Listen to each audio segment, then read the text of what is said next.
كتابه المبين وهو أصدق القائلين وقوله الحق بسم الله الرحمن الرحيم هو الذي بعث في الأميين رسولا منهم يتلو عليهم آياته ويزكيهم ويعلمهم الكتاب والحكمة وإن كانوا من قبل لفي ضلال مبين.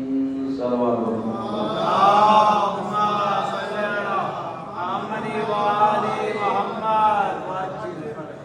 اس سے پہلے آیت کا ترجمہ اور اس کے ذیل میں کچھ بیان کو یہ عرض کر دینا ضروری ہے کہ یہ جو مدارس ہیں ان کا فیض اور ان کا ثواب دونوں کم از کم جتنی دیر ہم ان مجلسوں میں بیٹھتے ہیں ثواب بھی الگ رکھیے فیض بھی الگ رکھیے، مگر اتنا تو فیضان ضرور ہے کہ اتنی دیر تک ہم نہ اپنی زبان سے غیبت کرتے ہیں نہ اپنے کانوں سے غیبت سنتے ہیں اور نہ جھوٹ بولتے ہیں اور نہ کسی گناہ میں مبتلا ہوتے ہیں، تو کم از کم اتنی دیر گناہوں سے بچے رہتے ہیں۔ مگر ایک بات آج اور بھی ہے کہ ان سب چیزوں کے باوجود ہمارے ساتھ ایک ذمہ داری ہے، ایک ٹیکنالوجی کا بچہ ہے جسے ہمیں کھلانا ہے اور اس کو بہلانے کے لیے ہم جو ہے وہ مجلسوں میں بھی آ کر اپنے آپ کو اسی میں غافل کر لیتے ہیں۔ ٹیکنالوجی کا بچہ یعنی ہمارا موبائل، یہ اتنی بڑی بیماری ہے کہ اس نے ہر جگہ کا ادب ختم کر دیا اور ہر جگہ کی اہمیت ختم کر دی ہے۔ تو برائے کرم جن کے پاس کوئی ذمہ داریاں رہ گئی ہوں وہ باہر ہی وہ ذمہ داریاں پوری کر کے آئیں۔ مجلس میں بیٹھ کر ذمہ داری پوری کرنے میں ہم اور آپ کے آس پاس کے لوگ بھی جسر ہوتے ہیں۔ ایک بار سلوات بھیجیے محمد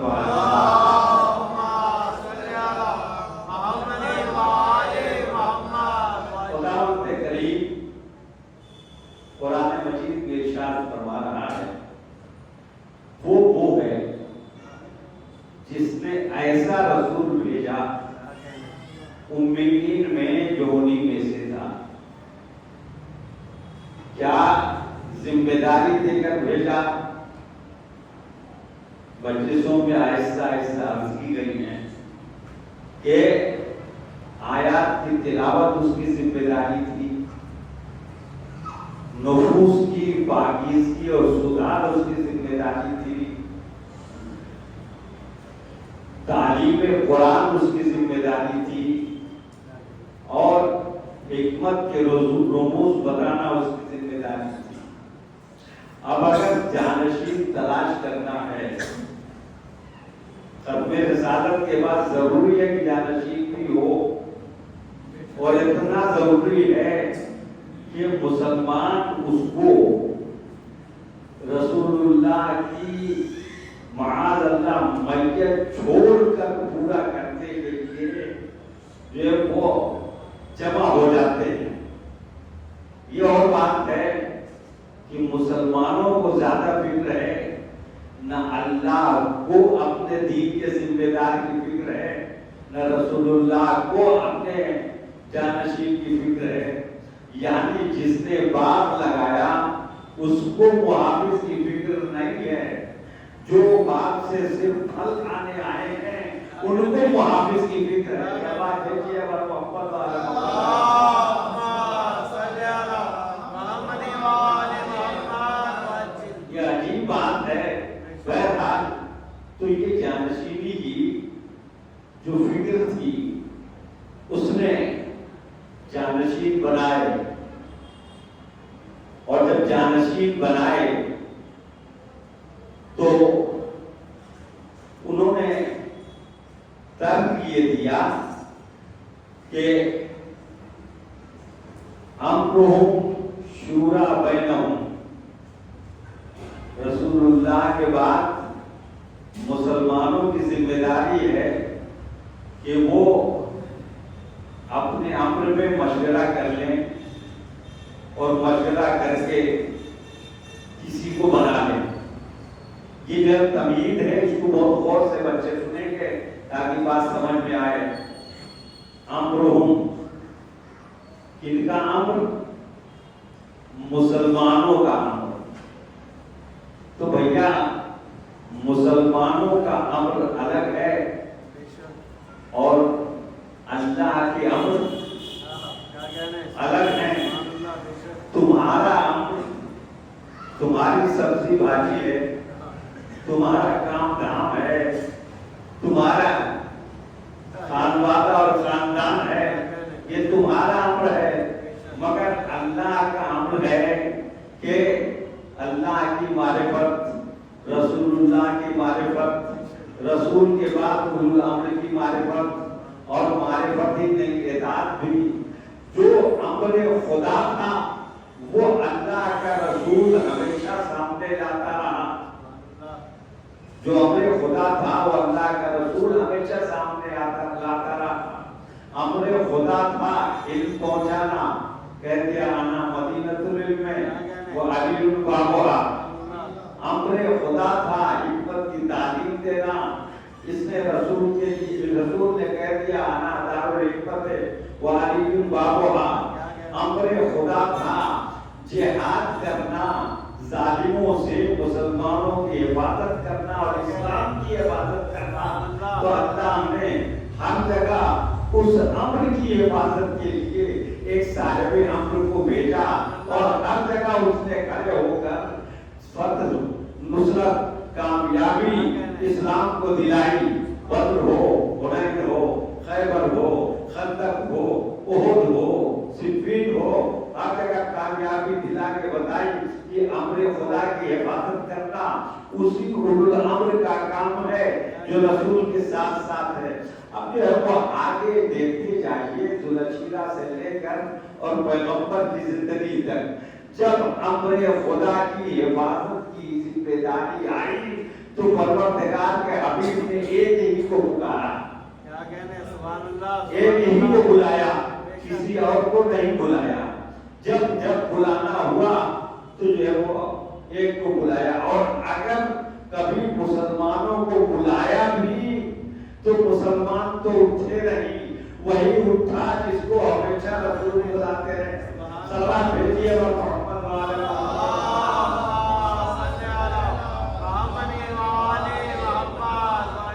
تو بھائی جلدی کیا تھی؟ جلدی کیا تھی؟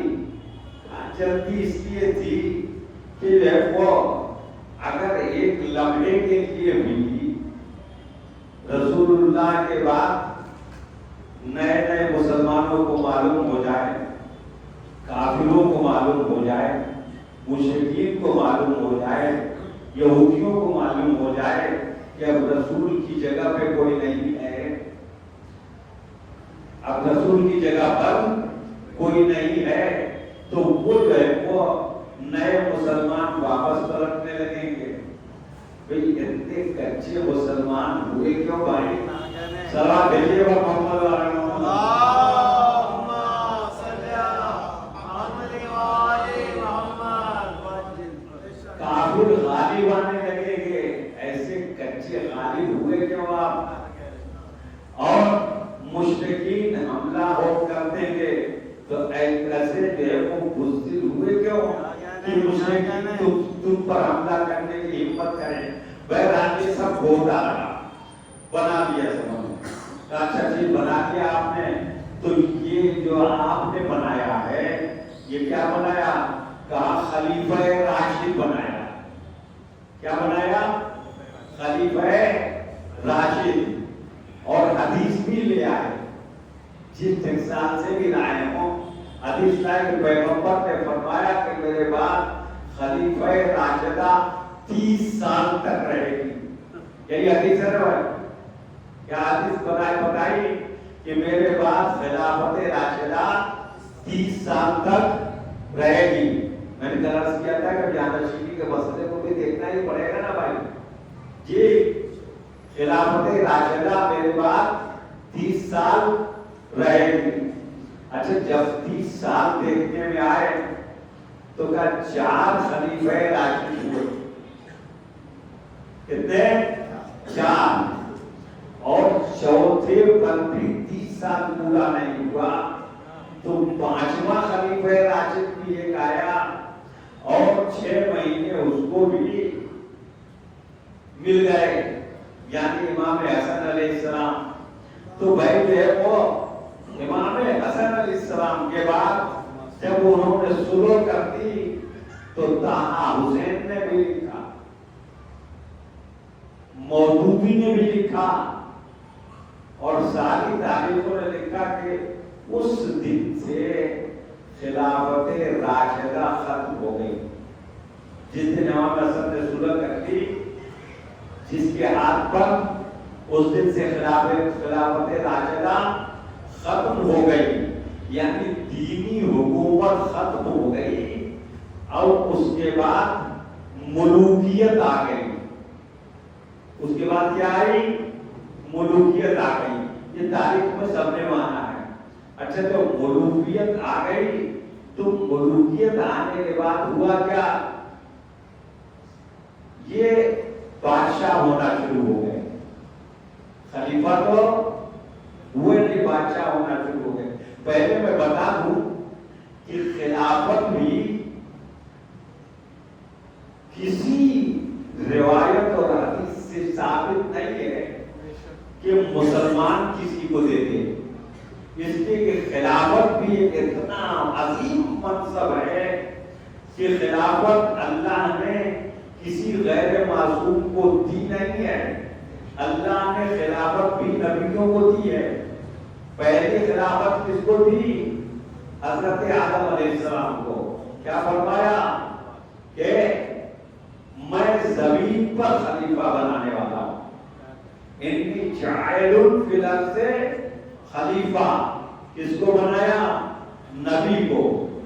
حضرت داؤد علیہ السلام کی خلافت کا اعلان کیا، یا داؤد انا جعلناک خلیفۃ فی الارض.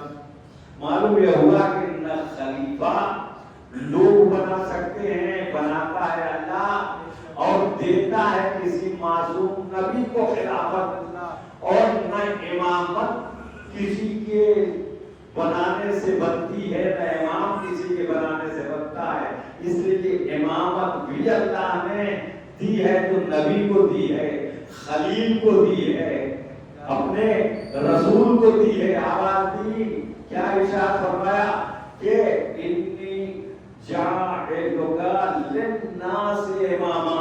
اے ابراہیم آپ کو ہم نے لوگوں کا امام بنایا.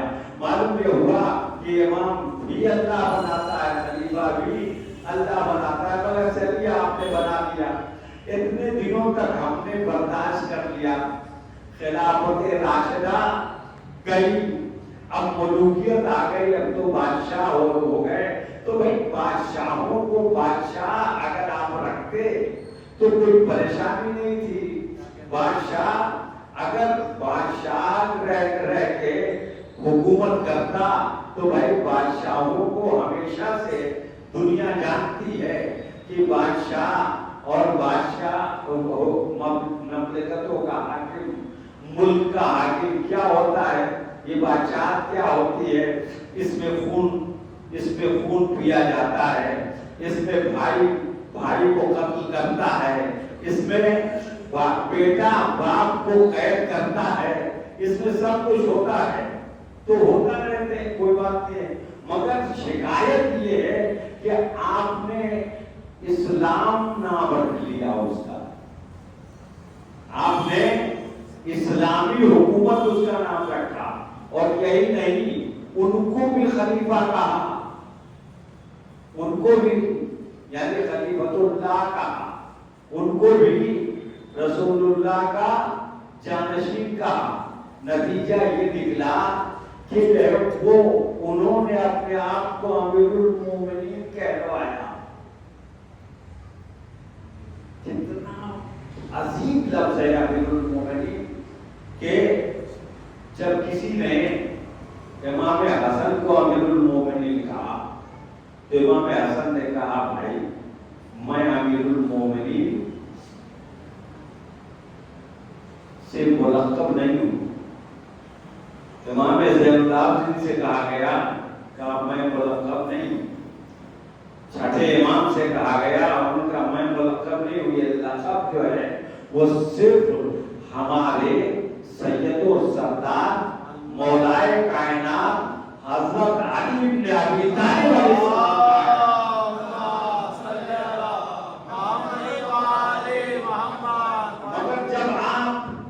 السلام سے اٹھا کر ملوکیت تک لے گئے تو آپ نے بادشاہوں کو امیر المومنین کہہ کے پکارا، اور جب امیر المومنین کہہ کے پکارا تو پھر یہ قاتل بھی امیر المومنین، یہ ظالم بھی امیر المومنین، یہ شرابی بھی امیر المومنین، یہ زانی بھی امیر المومنین، یہ عیاش بھی امیر المومنین، یہ سردار بھی امیر المومنین، یعنی یزید بھی امیر المومنین، ولید بھی امیر المومنین، مروان بھی امیر المومنین، مروان کی اولادیں بھی امیر المومنین۔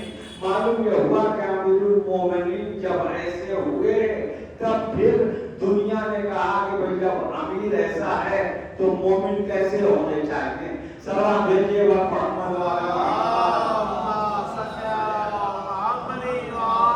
تو ان امیر المومنینوں کے امیر المومن الگ ہیں، اور جو امیر المومنین وہ ہے جس کو رسول اللہ نے امیر المومنین بنایا ہے۔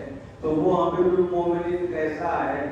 جس نے جو کعبے میں پیدا ہوا وہ امیر المومنین، جو ذوالشیرہ میں نصرت کا دعویٰ کرنے والا ہے وہ امیر المومنین ہے، جو شب ہجرت بستر رسالت پر جان بیچ کے سویا ہے وہ امیر المومنین ہے، جس کے لیے شب ہجرت وَمِنَ النَّاسِ مَن يَشْرِي نَفْسَهُ ابْتِغَاءَ مَرْضَاتِ اللَّهِ وَاللَّهُ رَءُوفٌ بِالْعِبَادِ کی آیت نازل ہوئی ہے، وہ امیر المومنین ہے، جس کو پیغمبر نے مدینے میں اپنا بھائی بنایا ہے، وہ امیر المومنین ہے۔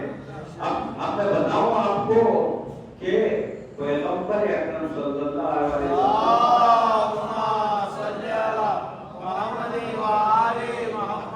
ہجرت کر کے تشریف لے گئے تو وہاں پر اب ظاہر ہے کہ یہ مہاجر تھے، وہ انصار تھے، یہ بے دست و پا تھے، ان کے پاس گھر بار تھے، یہ محتاج تھے، ان کے پاس سر و سامان تھے، لہذا پیغمبر نے حکم خدا سے جو جس صفت کا تھا اس صفت کا ایک دوسرے کو بھائی بنا دیا۔ اب تاریخ میں نام بھی ہے سب کے، جو صفت جس صفت کا تھا اس صفت کا انسان تلاش کر کے بھائی بنا دیا، اور وہ بھائی بن گئے۔ روایتیں کی تاریخیں یہ لکھتی ہیں کہ جب ایک دوسرے کا بھائی پیغمبر نے بنا دیا تو پھر ادھر ایک ذات بیٹھی تھی جس کی آنکھوں میں آنسو آ گیا۔ پیغمبر نے پوچھا کہ تم کیوں رو رہے ہو؟ کہا یا رسول اللہ آپ نے ہر ایک کو ایک دوسرے کا بھائی بنا دیا۔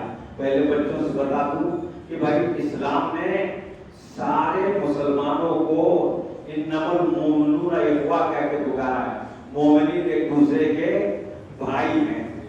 شفقت مجھ سے بہت بڑے ہیں عمر میں، مگر شکر صبر انکل نہیں ہے، اسلام نے کہا انکل مت کہو بھائی کہو، مومن ہونے کے اعتبار سے بھائی، وہ دادا نہیں ہے چاہے دادی کتنی سفید ہو گئی ہو، وہ بھائی رہیں گے. یعنی 15-20 سال کا جو بچہ ہے 80 سال کے مومن کا بھی بھائی ہے، 80 سال کے مومن کا بھی بھائی ہے، بھتیجا نہیں ہے، بیٹا نہیں ہے، نواسا نہیں ہے، پوتا نہیں ہے، بھانجا نہیں ہے. ارے بھائی یہ کیا ہوا؟ سب ایک دوسرے کے بھائی کے. دیکھو جتنے دنیا میں رشتے ہوتے ہیں، رشتے جب ہوتے ہیں تو ان رشتوں میں ادھر کا رشتہ کچھ ہوتا ہے، ادھر کا رشتہ کچھ ہوتا ہے. ادھر کا رشتہ یعنی کوئی باپ ہے تو کوئی بیٹا ہے، ظاہر ہے کہ دونوں کے حقوق الگ ہوتے ہیں. کوئی بھتیجا ہے کوئی چچا ہے تو دونوں کے حقوق الگ ہیں. کوئی بھانجا ہے کوئی ماموں ہے تو دونوں کے حقوق الگ ہیں. کوئی دادا ہے کوئی پوتا ہے تو دونوں کے حقوق الگ ہیں. بھائی اس لیے کہا کہ دونوں حقوق میں برابر ہیں. جو اس کا حق مجھ پر ہے وہ میرا حق اس پہ ہے. لہذا سب مومن ایک دوسرے کے بھائی ہیں، حقوق دونوں کے برابر ہیں. اگر میں بھائی ہوں تو وہ بھی بھائی ہے، وہ بھائی ہے تو میں بھی بھائی ہوں. اس کا حق ہے تو میرا بھی حق ہے. تو حق کی برابری کی شرکت کا نام ہے بھائی ہونا. سوال دیکھیے محمد والے محمد.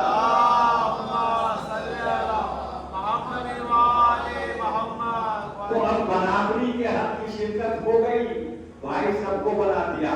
پیغمبر نے جیسے ہی یہ سنا کہ جو ہے وہ آپ کو یہ افسوس ہے، اتنی درخت کا اے علی میں نے تم کو چھوڑ رکھا ہے فی نفسی، اپنے نفس کے لیے، اپنے لیے.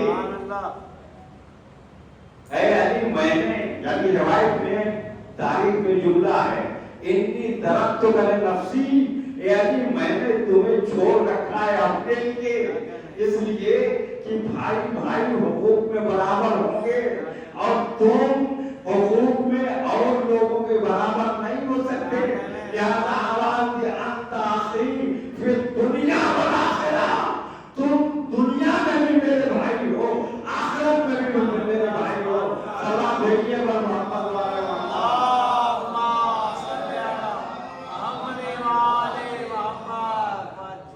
تجھے رسول کا حق ہے امت پر. کہاں ہے؟ کہا امت پر کیا ہے؟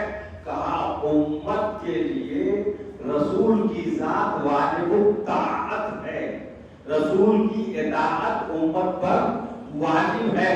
پیغمبر نے دنیا میں علی کو اپنا بھائی کہہ کے بتا دیا کہ جتنا تم میرا اوپر ہے اتنا ہی حق علی کا اوپر ہے. سلام بھیجیے اور محمد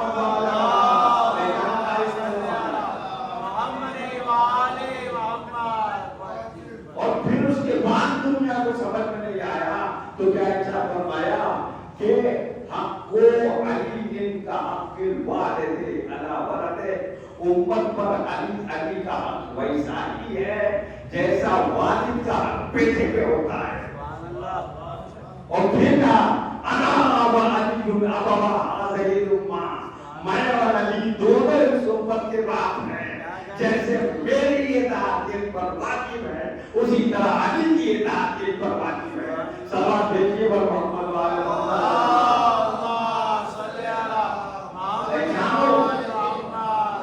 یہ پیغمبر نے ہر جگہ کو دکھایا ہے اپنے جانشین.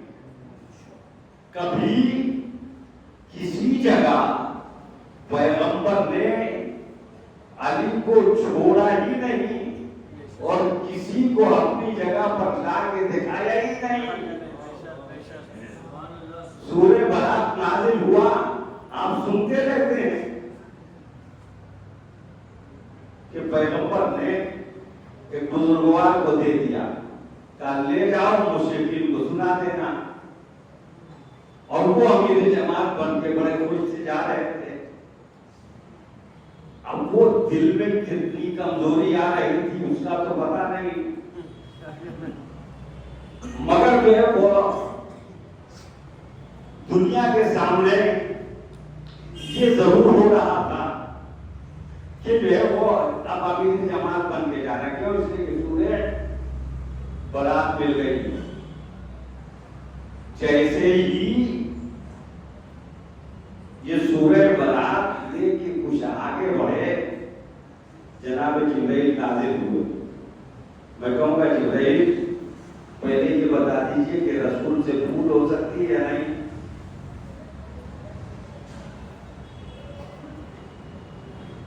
ہو سکتی ہے کہ نہیں ہو سکتی؟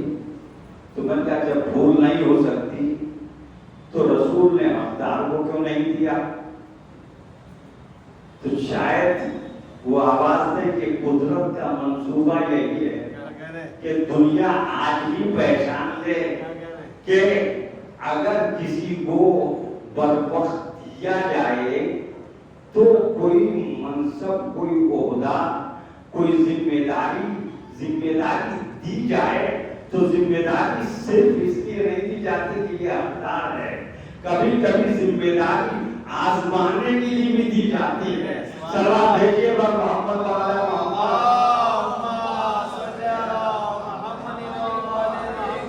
تاکہ امت کی نظر میں یہ بات رہے کہ یہ اہل نہیں تھے، اس لیے واپس لے لی گئی چیز. جی تو آزمائش بھی ہوتی ہے، نااہلی ثابت کرنے کے لیے بھی چیز دی جاتی ہے. لہذا جو ہے وہ ایسا ہوا، جبرائیل آئے کہ یا رسول اللہ آپ نے جن کو دیا ہے وہ آیا نہیں ہے، واپس لیجیے. کہا لا یبلغھا الا انت، اس کی تبلیغ یعنی سورہ برات کی تبلیغ آپ کر سکتے ہیں، آپ کے سوا کوئی نہیں کر سکتا. وہ یا وہ کر سکتا ہے جو آپ سے ہو، جو آپ سے ہو. تو یہ آپ سے ہو تو پیغمبر اب تلاش کریں گے نا کہ ہم سے کون ہے. جی تو اس کا مطلب یہ ہے کہ وہ آپ کا ہوگا، وہ آپ کا ہوگا، مگر تبلیغ کرے گا وہ ہوا من کا، وہ جو آپ سے ہو. تو رسول اللہ نے بلایا کس کو؟ مولا علی کو.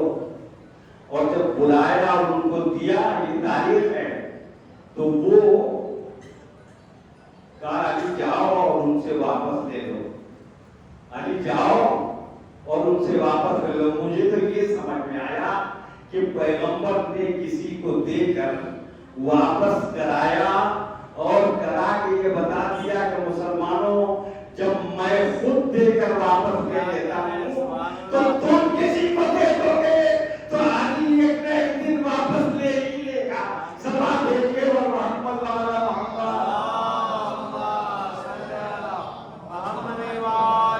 تم نے ایک بار کسی کو دیا، علی چپ رہے.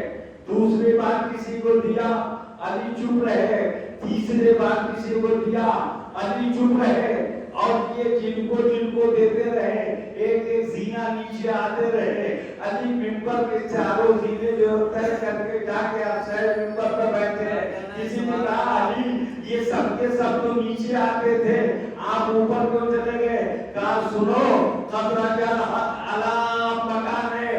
اللہ کا شکر ہے کہ وہ آج ہی تو حق اپنی منزل پہ پہنچا ہے. یعنی حق جن کا تھا نہیں ان کو آج تک ملتا رہا. لہذا جو ہے وہ حق آج میں واپس لے کے وہاں بیٹھا ہوں جو رسول کی جگہ ہے. سلام بھیجیے محمد والے. چلیے جناب، ہو گیا سورہ برات بیچاری اب ان کے ہاتھ میں تھی. تو اس سورے کا کیا کام، کیا معاملہ رہا ہوگا، کتنی بے چینی رہی ہوگی. مگر ایک مرتبہ ملکہ پہنچ گیا رسول کا جا کے لے لیا. اب روایتوں میں ہے، تاریخوں میں ہے کہ وہ روتے ہوئے واپس آئے. یا رسول اللہ مجھ سے کوئی غلطی ہو گئی تھی؟ پیغمبر نے کیا فرمایا کہ بھائی غلطی اور صحت کی کوئی بات نہیں ہے، بات یہ ہے کہ میں نے تمہیں دے دیا، میں نے تمہیں دے دیا. یا دوسرے لفظوں میں یوں کہوں کہ پیغمبر نے کہا کہ بھائی تم کو میں نے بزرگ صحابی کہہ کے سمجھ کے دے دیا تھا، مگر رسول مجھ کو اللہ نے جبرائیل کے ذریعے یہ حکم دیا ہے کہ جو ہے وہ صحابیوں کو مت دو، جو تم سے ہے اس کو دو، جو تمہارا ہے اس کو دو. تم سے ہے، تمہارے نور سے ہے، تمہاری دینت سے ہے، تمہاری شرف سے ہے، تمہاری طبیعت سے ہے، تمہارے علم سے ہے، تمہارے علم سے ہے. تم جیسا ہے اسے دو، اس لیے کہ ان دلوں میں اتنی طاقت نہیں ہے کہ مشرکین کے سامنے جا کے برات کر سکے. ارے اس دل میں طاقت ہوگی جو یہودیوں کو لرزا دے، جو عیسائیوں کو لرزا دے، جو مشرکین کو لرزا دے، جو کافروں کو لرزا دے، جس کی شجاعت کا دبدبہ مشرکین پر ہو. جب وہ برات کرے گا تب مشرکین چپ رہیں گے، ورنہ تمہیں تو مشرکین پلٹ کے کہہ سکتے ہیں کہ کل تک تو ہمارے ہی جیسے تھے، کل تک تو ہمارے ہی جیسے تھے، آج ہم کو دھمکیاں دینے آئے ہو، آج ہم کو جہنم کی بشارت دینے آئے ہو، آج ہم سے برات کرنے کے لیے آئے ہو. مگر وہ جس کے ساتھ جو ہے وہ کرم اللہ وجہہ ہو، جس نے کبھی بتوں کو سجدہ نہ کیا ہو، وہ مشرکین کے سامنے کہے گا تو ہمت نہ ہوگی، اور نہ اس کی ان کی ہمت ہوگی کہ تم ہمارے جیسے تھے، نہ ان کی ہمت ہوگی تمہارے باپ ہمارے جیسے تھے، نہ ان کی ہمت ہوگی تمہارے دادا ہمارے جیسے تھے. تم نہ ہمارے جیسے تھے اور نہ ہمارے جیسے ہو، نہ ہمارے جیسے رہو گے، لہذا تمہیں حق ہے کہ ہم سے کہہ سکو. اس لیے کہ جب ہم اپنے بتوں کو لے کے جاتے تھے بارش برسانے کے لیے، تب بھی تمہارے گھر سے کوئی بت نہیں آتا تھا. ارے کبھی سورہ برات لے کے بتوں کی توحید کے لیے تو آئے ہو، اور کبھی محمد کو لے کے ابو طالب آئے ہیں. سلام بھیجیے وہ محمد والے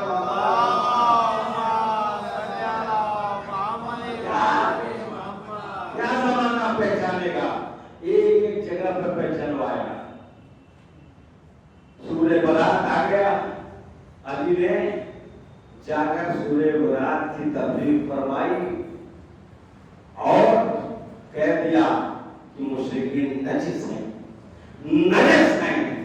اس سال کے بعد مشرکین نہیں آ سکتے مسجد حرام میں، مشرکین اس سال کے بعد نہیں آ سکتے.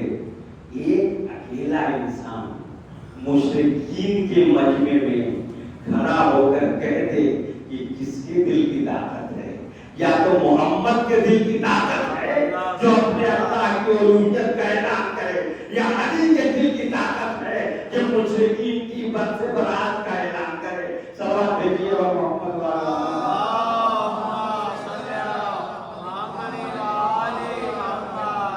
بھائی رسول اللہ نے کہا پھر دنیا والا آخرہ.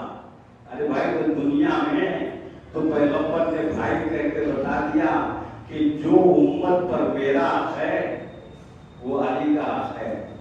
یہ آخرت بھی کہا کہ دنیا میں علی میرا بھائی ہے، اور آخرت میں بھی علی میرا بھائی ہے. یہاں تک تو دنیا کی جو ہے اخوت تھی، برادری تھی، یہاں آخرت کی برادری بھی فرما دی. یا رسول اللہ تو آخرت میں بھائی ہونے کا کیا فائدہ ہوگا؟ دنیا میں تو یہ ہوگا کہ جو ہے وہ آپ تبلیغ کریں گے، علی بھی ساتھ دیں گے، آپ جہاد کریں گے، علی جو ہے وہ دشمنوں سے مقابلہ کریں گے، آپ دین پھیلائیں گے، علی دین کو پھیلانے میں آپ کی مدد کریں گے. آخرت میں کہا تمہیں نہیں ہے. آخرت میں اگر شفاعت میرا حق ہوگا تو علی کا بھی حق ہوگا. آخرت میں اگر کوثر مجھے ملے گا تو ساقی کوثر علی ہوگا. آخرت میں اگر لوائے حمد مجھے ملے گا تو لوائے حمد کا اٹھانے والا علی ہوگا.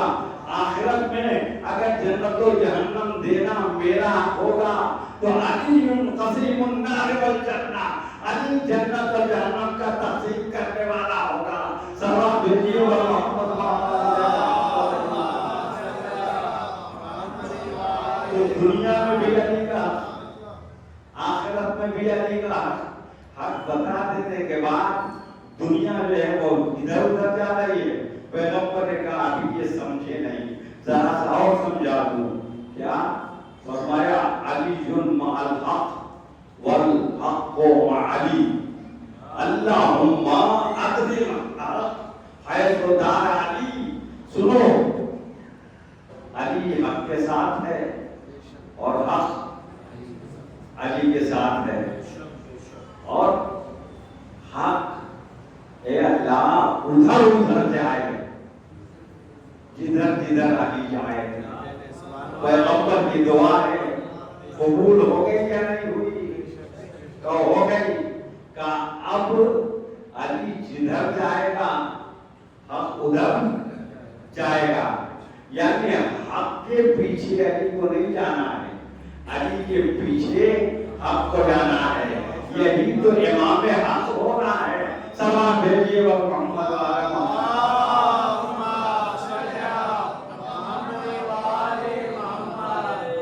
تو علی امام حق. اب میں عرض کر دوں کہ جو برادری کا جو اعلان کیا ہے اس میں ایک راز مثبت ہے. کیا ہے؟ یہ علی دنیا اور آخرت میں میرا بھائی ہے. ارشاد ہوا. اسی کو لفظیں بدل کے غدیر میں ارشاد فرمایا من کنت مولا فہذا علی مولا. جس کا میں مولا ہوں اس کا یہ علی مولا ہے. جس کے لیے میں آقا تھا بھائی ہونے کی وجہ سے علی آقا تھا.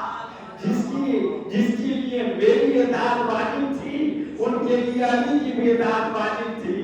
جن کا میں مولا ہوں اس کے لیے علی مولا ہے. سلام بھیجیے محمد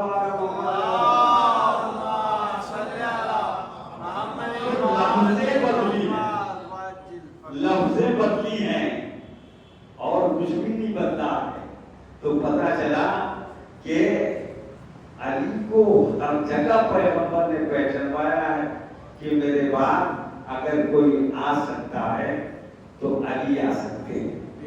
میرے بعد اگر کوئی آ سکتا ہے تو ابو تراب آ سکتے ہیں.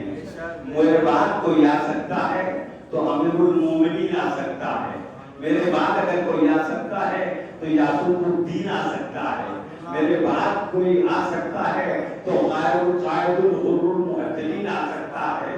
میرے بعد آ سکتا ہے تو صدیق اکبر علی آ سکتا ہے. میرے بعد کوئی آ سکتا ہے تو فاروق اعظم علی آ سکتا ہے.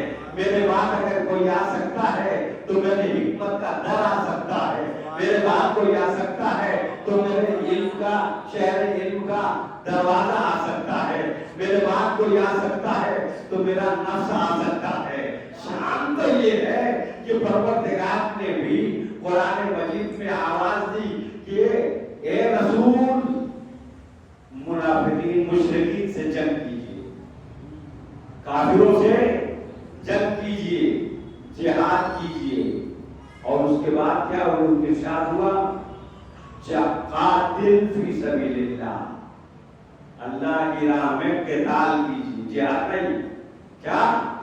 قتال کیجیے. قتال کا مطلب یعنی یا تو گردن کٹوائیے یا گردن کاٹ لیجیے. قتال اور جہاد میں فرق ہے. جہاد تو کوشش کا نام ہے اعلی کلمت اسلام کی بلندی، کلمہ اسلام کی بلندی کے لیے اپنی طاقت بھر کوشش کا نام ہے جہاد. مگر قتال کیا ہے کہ جو ہے وہ سامنے میدان میں تلوار لے کے آپ جھک جائیے.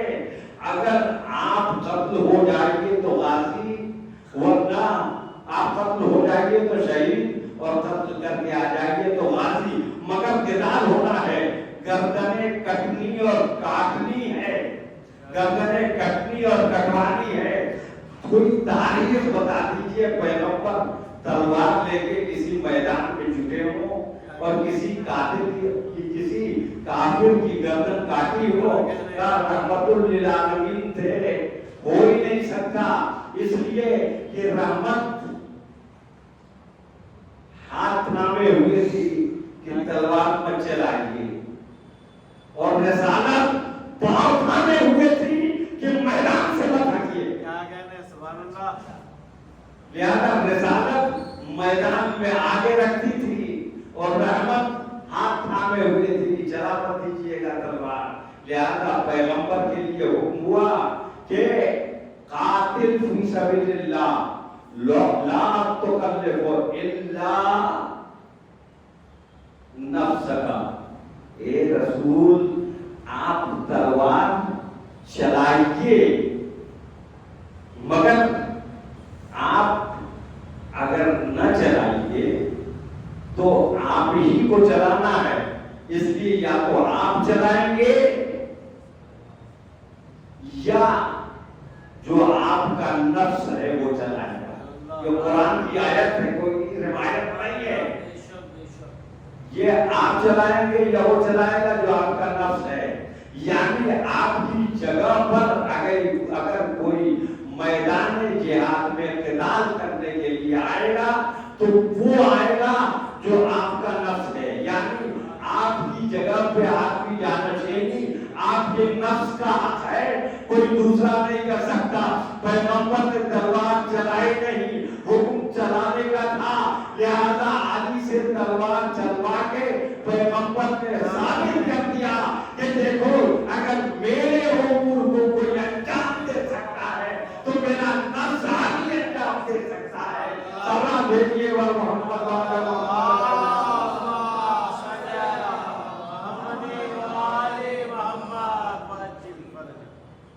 سوائے علی کے کوئی انجام نہیں دے سکتا. اسی لیے پیغمبر نے ایک لشکر تیار کر کے رکھا تھا اور قرآن نے بھی اس لشکر کی تعریف کر دی. کیا آواز دی قرآن نے؟ کہا سنو، ابھی تک تو تم سمجھتے تھے کہ ایک پیغمبر ہے جو صادق ہے، ایک پیغمبر ہے جو امین ہے، مگر جو ہے وہ پیغمبر کے ساتھ ہو جانے کا نام مسلمان ہونا تو ہے، اس میں کوئی شک نہیں ہے. مگر جو ہے وہ اب تمہیں یہ حکم دیا جا رہا ہے قیامت تک کے لیے کہ کونوا مع الصادقین، ہو جاؤ سچوں کے ساتھ. کونوا مع الصادقین یا ایھا الذین آمنوا اتقوا اللہ وکونوا مع الصادقین. صاحبان ایمان تقوی الہی اختیار کرو اور سچوں کے ساتھ ہو جاؤ. ہو جاؤ سچوں کے ساتھ. اب اس سچوں کے ساتھ کیا مطلب؟ یعنی سچوں کی پیروی کرو، سچوں کے پیچھے چلو، سچوں کی بات مانو، سچوں کی اطاعت کرو، سچوں کے دین پر ہو جاؤ. یہ سچوں کے ساتھ نا. تو پھر بھائی کہ وہ سچوں کے ساتھ ہونا ہے تو سارے مسلمانوں کی ذمہ داری ہو گئی کہ سچے تلاش کریں اور کم از کم 3 سچے ساتھ ہوں، تب صادقین کی جماعت جمع میں ملتی ہے. اس لیے عربی میں 2 تسنیہ کا صیغہ ہوتا ہے اور 3 یا 3 سے زیادہ جمع کا صیغہ ہوتا ہے. تو بھائی ایسے سچے جن سچوں کے ساتھ ہونا ہے وہ سچے میں اب کل عرض کروں گا کہ سچے کون ہیں، مگر بس اتنا کہہ سکتا ہوں کہ پیغمبر کے آس پاس اگر وہ سچے مل جائیں تو پھر دنیا کو اور کہیں جانے کی ضرورت نہیں ہے. اس لیے کہ پیغمبر نے مباہلے میں 4 اور سچے اپنے ساتھ جھوٹوں پہ لعنت کرنے کے لیے لا کے بتا دیا کہ دیکھو سچوں کا پتہ ہی نہیں پتا تھا, سچوں کو دکھا کے بتا رہا ہوں کہ دیکھو جھوٹوں کے مقابلے میں اگر یہ لائے جا سکتے ہیں تو یہی 4-5 سچے ہیں, میں اور یہ 4 سچے. اب اگر میرے بعد سچے تلاش کرتا ہے تو کہیں اور مت جانا, فاطمہ کے گھر چلے جانا, فاطمہ کا شوہر سچا ملے گا, فاطمہ کے گھر سے چلے جانا, فاطمہ کے بیٹے سچے ملیں گے, فاطمہ کے گھر چلے جانا, میری بیٹی فاطمہ سچی ملے گی. سوال دیکھیے وہ محمد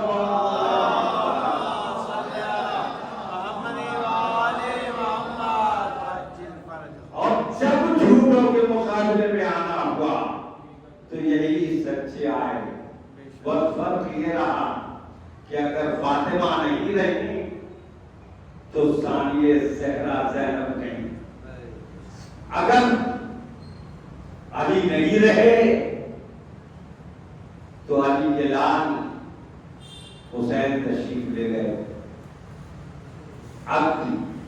اگر علی نہیں رہے تو عباس ثانی علی بن کر چلے گئے.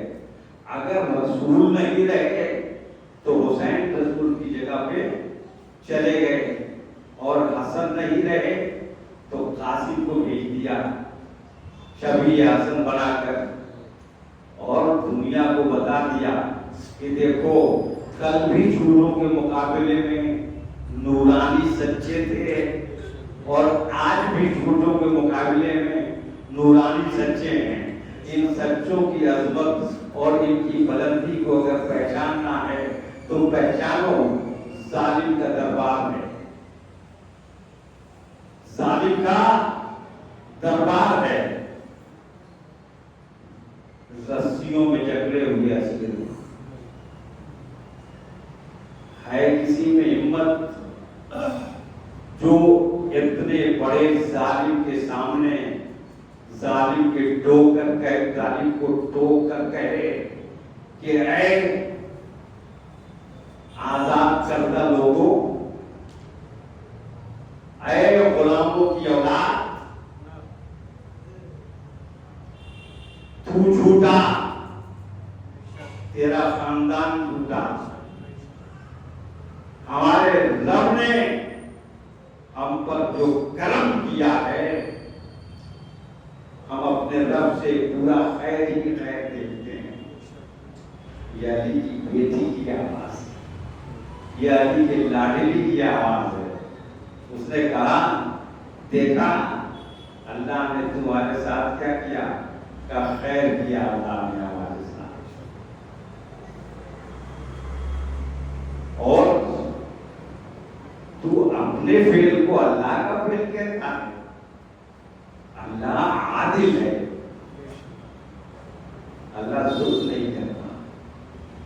ہاں اس دربار میں جانے کے وقت جب شکر نے کہا تھا کہ آپ دربار میں چلیں تو جناب زینب نے آواز دی تھی کہ اس دربار میں جس میں آئینہ بندیاں ہو گئی, اس دربار میں جہاں شرابی اور کبابی ہیں, اس دربار میں جہاں تماشائی بلائے گئے ہیں, علی کی بیٹی اس دربار میں نہیں جائے.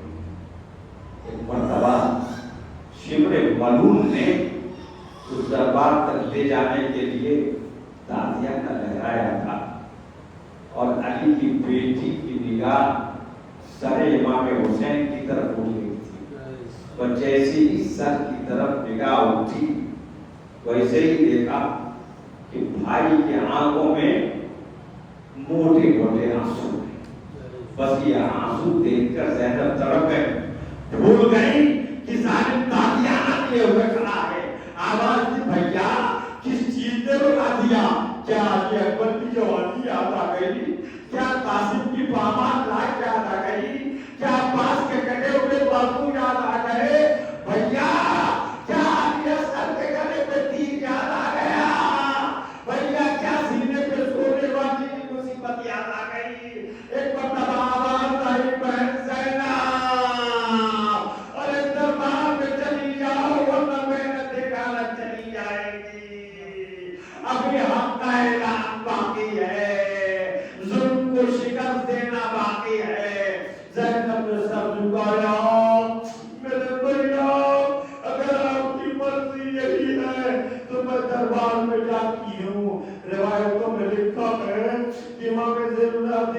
السلام فرماتے تھے کہ ہم جب کبھی کھڑے ہوتے تھے تو پورے کھڑے نہیں ہو پاتے تھے، جھک کر کھڑے ہوتے تھے۔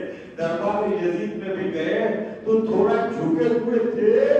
یزید ملعون نے پوچھا کہ یہ قیدی جھکے ہوئے کیوں ہیں؟ تو میں نے آواز دی، تو نے دیکھا نہیں ایک ہی رسی میں 12 گلے بندھے ہوئے ہیں۔ کچھ قیدی ہیں جو چھوٹے ہیں، کچھ قیدی ہیں جو بڑے ہیں۔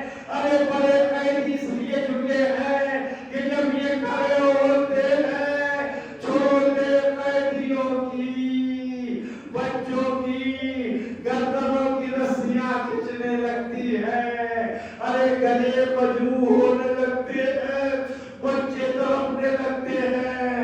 اللہ دربار میں قیدی پہنچے اور ایک مرتبہ یزید ملعون جو تشت طلا پہ بیٹھا ہوا جامع چراغ میں غرق تھا، آواز دی نشے میں قیدیوں کو لائے، یہ کون کون آیا ہے؟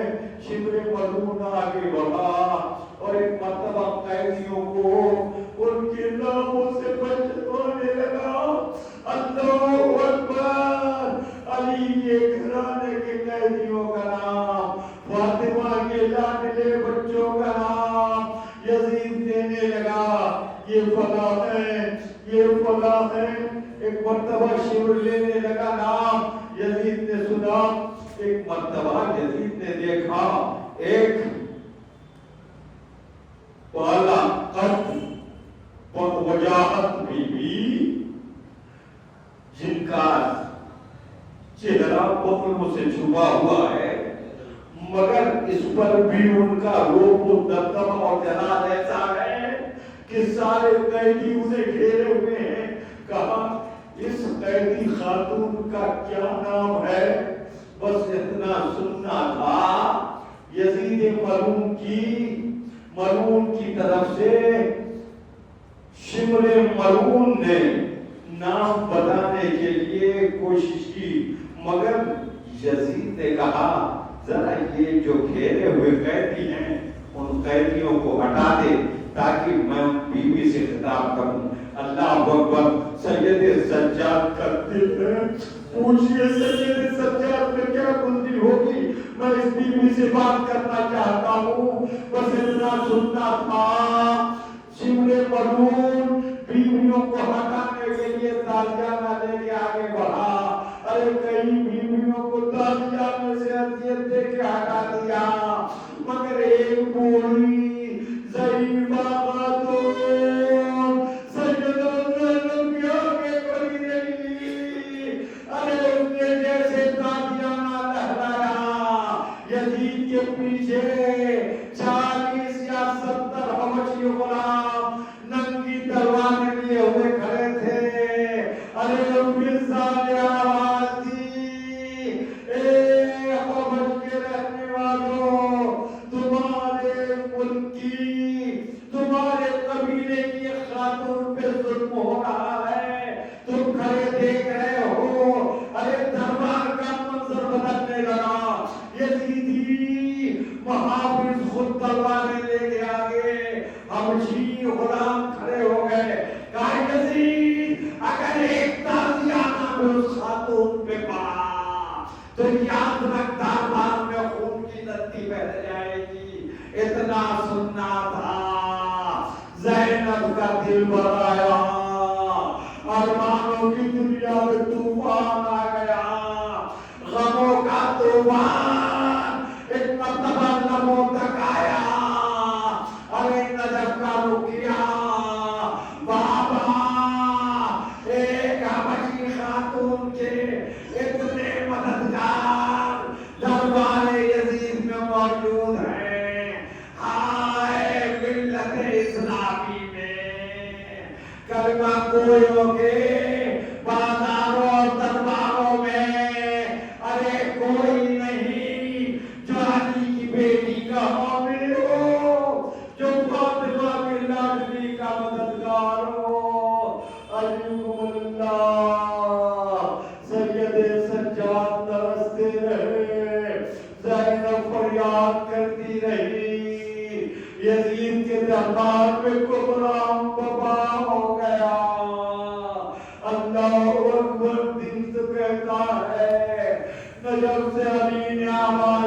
ہوگی میری بیٹی ابھی تو بساط ظلم پلٹتی ہے ابھی تو صداقت کا بازار گرم ہونا ہے وہاں قبر رسول کا بھی ہوگی میری لاڈلی میرا دین بچانے کے لیے مظالم کی دنیا تمہیں دیکھنی پڑے گی ایکم اللہ وسیعلم الذین ظلموا ای منقلب ینقلبون انا للہ وانا الیہ راجعون بذنب قضائہ وتسلیما لامرہ لا الہ بالحق الزهراء وعبيها وبعدها وقليها إلا يمنوننا جسدنا تتكسر القدوان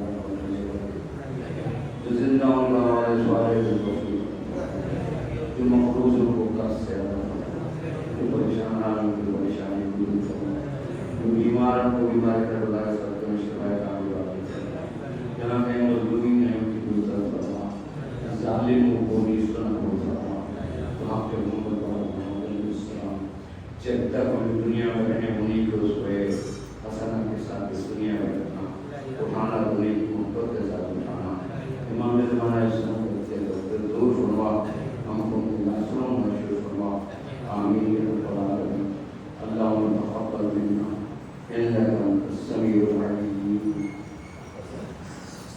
نفعل